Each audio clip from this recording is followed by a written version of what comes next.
With Dave Leger, the Canada Lasers. Dave, pretty interesting resume. I mean, a plethora of different experiences in North America to Europe. I know in the CCHL here, you're third team with Hawkesbury, with Cumberland, and now with Canada. But one of the brief things, I was going to go back in time to 98, 99 as, I guess, assistant coach of the Hawkesbury Hawks. This was a pretty fond memory.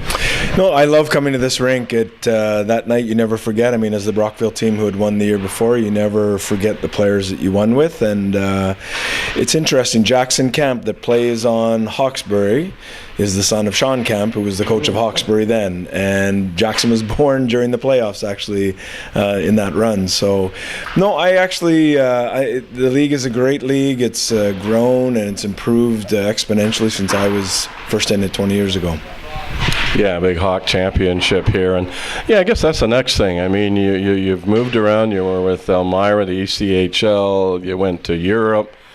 So, I mean, there's some variety there, but how would you refer to this league in the whole mix?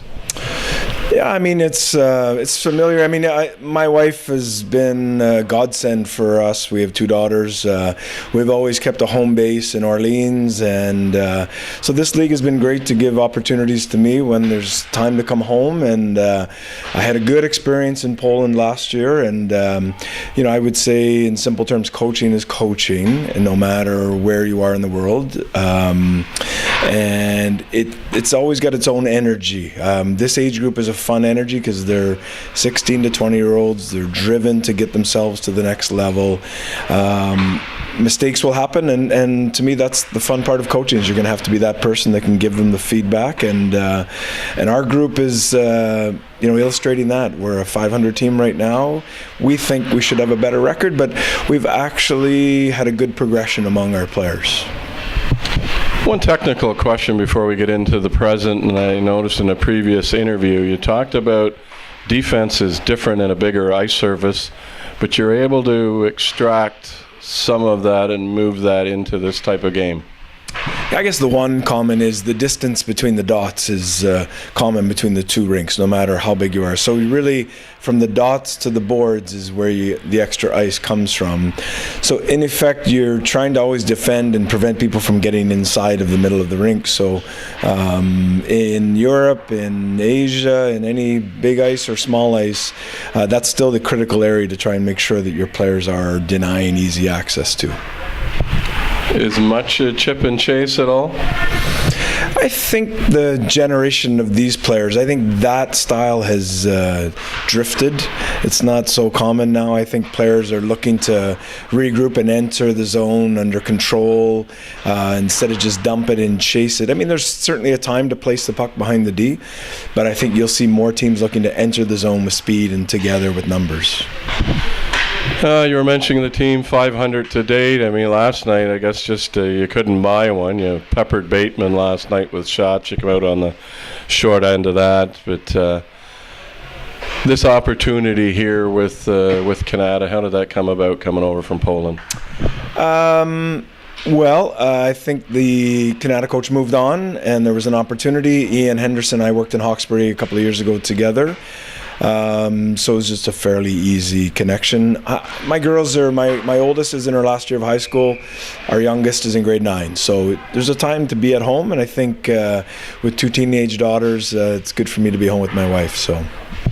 The Lasers, again, we mentioned 500 to date. What's the composition of this team? I mean, last year the Braves swept them 4 straight in the playoffs, but it really wasn't a sweep series. The 2 games went to overtime. Is this team changed a whole lot from the addition last year, David? To my understanding, there's not a whole host of returning players. The common good thing, I think, is that we have a goalie that was an elite player last year in Gab Carrier. He becomes the constant out of the two groups. I think Liam Markhauser as well, as the captain, is also the constant there. I think that group overachieved and did a great job last year. I think the fact that they didn't advance beyond the first round, not knowing a whole bunch of the details, I think it's just a young team that was just in the playoffs for the first time in a while, and so you don't have any frame of reference to try and win. I think that what we're going to try and build on this year is just good habits that extend us through playoff series that are going to be close and tight checking.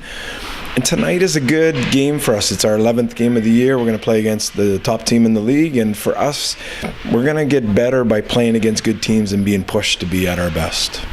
Back-to-back nights bother you at all? No, I think, and actually I didn't think we played all that well at all last night. The shot count was kind to us. I thought we didn't get inside the dots enough. It was just a lot of perimeter shots and chances, and we've talked about that as a group. I think that I would far sooner play the next night after kind of a no-show last night. Full credit to Nepean. They took advantage of the opportunities that were created for them, and I just think that for us, we're better to come in and play against a good team tonight. No matter the results, I think we want to be pushed to be at our best every shift. Thanks for doing this. Really appreciate it. Good luck moving forward. Thank you. Dave Leger, the Canada Lasers.